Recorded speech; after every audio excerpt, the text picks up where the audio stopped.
Why is it so damn hard to fix your life, even though you exactly know what to do? I used to think I was just lazy, until I realized that there was one thing that kills your ability to take action before you even start.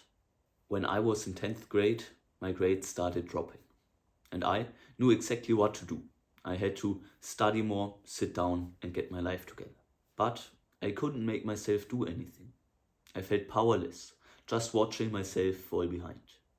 Eventually, I had to switch schools. That was my low point.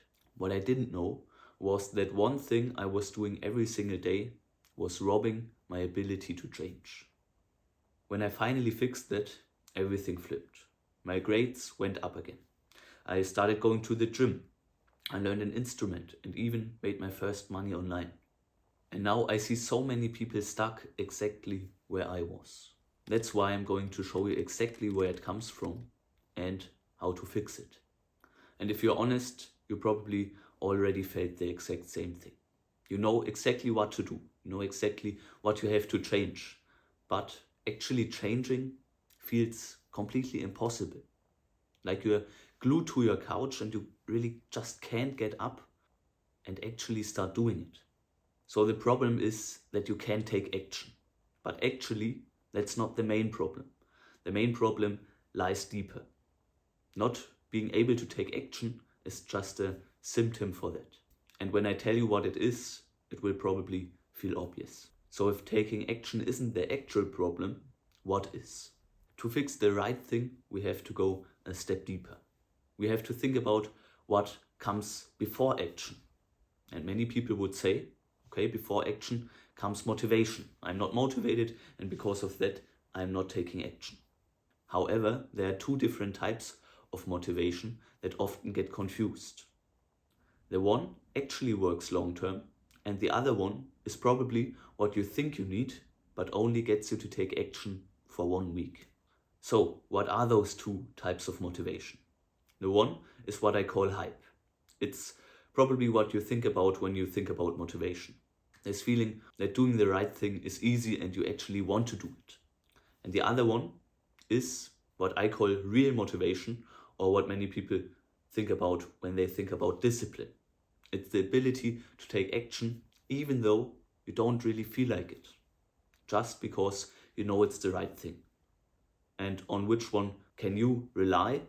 Of course, it's the second type of motivation, this discipline motivation, this base motivation where you are just able to do this stuff even though you don't really feel like it.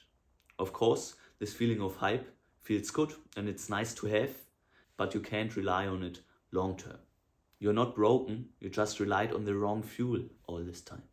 You don't have to artificially hype yourself up all the time. You just have to become the person that acts without hype. But here's the twist. Most people don't have this healthy base motivation because of this one single thing they do every day. So this base motivation is determined by a dopamine baseline. So dopamine is the thing in your brain that gives you motivation to do anything. It's even responsible for you blinking. However, there is something that is very, very widely spread that lowers your dopamine baseline. And that are high dopamine peaks, which come from instant gratification in general. But what does that mean? So if you get a reward without having to put effort in, that's instant gratification, because you get this reward, this gratification instantly, and that's not natural.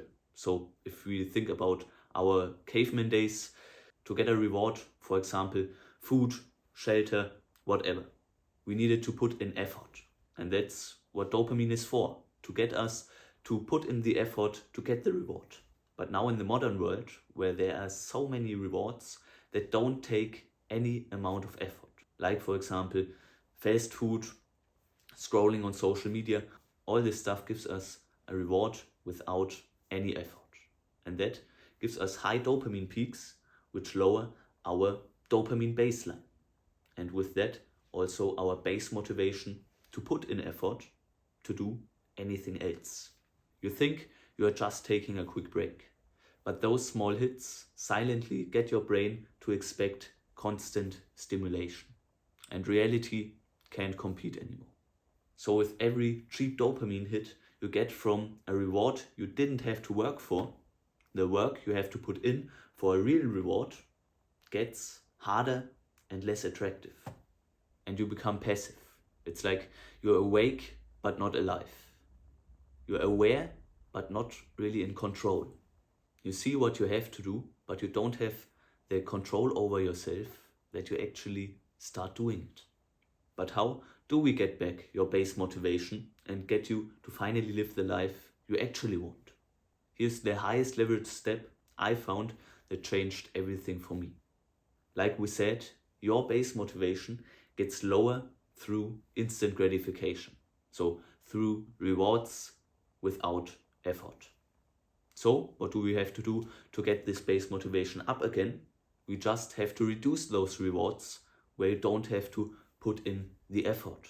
And then the effort you have to put in to actually get a real reward. For example, going to the gym in order to get a good physique or to get healthy. This effort will automatically become more attractive and easier to you because you don't have this alternative anymore to just get the reward instantly.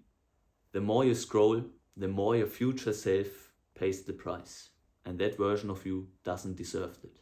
So decreasing instant gratification can really have a huge impact on your life.